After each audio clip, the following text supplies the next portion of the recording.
This is Jim Wyatt, the Tennessean, alongside John Glennon out here at St. Thomas Sports Park. And the Titans have made their pick in the first round, and it's Michigan tackle Taylor Lewan. Team had a lot of needs in the draft. They said all the way up to this pick that they had a lot of flexibility. They could go in a number of different positions.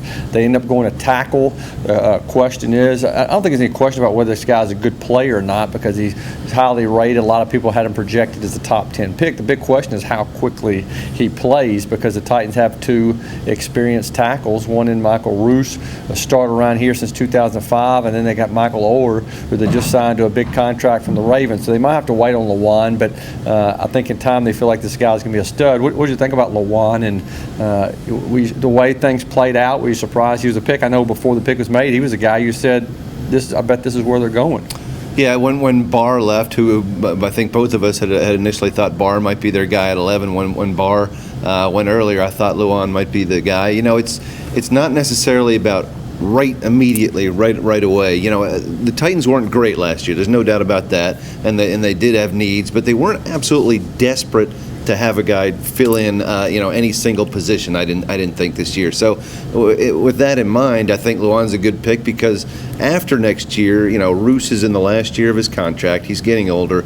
Michael Orr, I don't think there's any guarantee that he's a long-term answer at tackle either. So, I think as Rustin Webster said, if you can pick up a starting left tackle, a guy who's going to be a good player, can be maybe a cornerstone kind of guy for years to come, I think that's a solid pick. And let's not forget, that's not the only pick the Titans are making in this draft. People are thinking like the draft is over now. That's the only guy they got. You can still address needs tomorrow and on Saturday as well. And maybe we'll move ahead into that now. Some of the other positions we think need to be filled. Like for me, I still think a quarterback at some point. For me, I think maybe even in the second round they might look quarterback.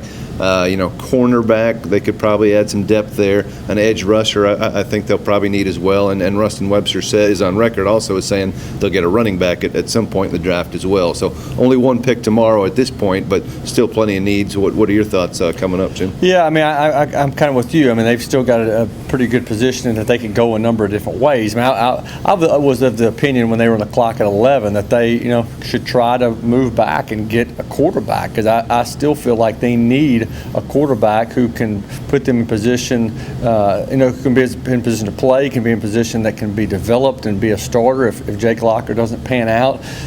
We'll never know whether Blake Bortles would have been a guy that would have intrigued him at 11, because he went number 3 to Jacksonville. I never got the feeling that they thought Derek Carr was worth the 11th pick. I thought potentially they could move back and get him later, but they opted to stay put at 11 there and take Lewan. And they not as many quarterbacks have gone off the board as I thought would be, and certainly I expect there to be a big run early in the second round. But they're in a pretty good position, and like you said, I mean, this is a long draft. It's I get the sense not a lot of people think this is a sexy pick. Not a lot of people can understand this pick because the guy's not going to play immediately. But I do think they got a good player in the long run. So we'll see what happens here. I mean, anything from the first 10 picks that got your attention? Any surprises for you right out of the gate in the first 10 picks of the draft?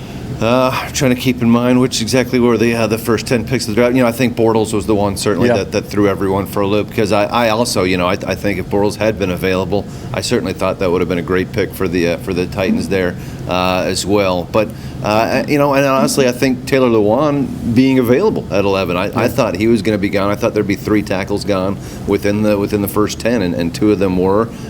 Taylor Lewan survived, so I think that was a surprise to me, and maybe the Titans as well, and that they felt they had to jump on it. Well, we'll see what happens. We'll be out here all weekend. 1 pick down. Right now, scheduled 5 picks to go. They got a second rounder, no third rounder. Then they got picks 4 through 7. So, it's going to be an interesting weekend to see what happens from here. But for John Glennon, I'm Jim Wyatt for the Tennessean. Continue to follow us both on Twitter at Glennon Sports, at J Wyatt Sports. We'll be on the blog at Tennessean.com, stories there regularly, and videos as well. So just day 1 into a 3-day NFL draft.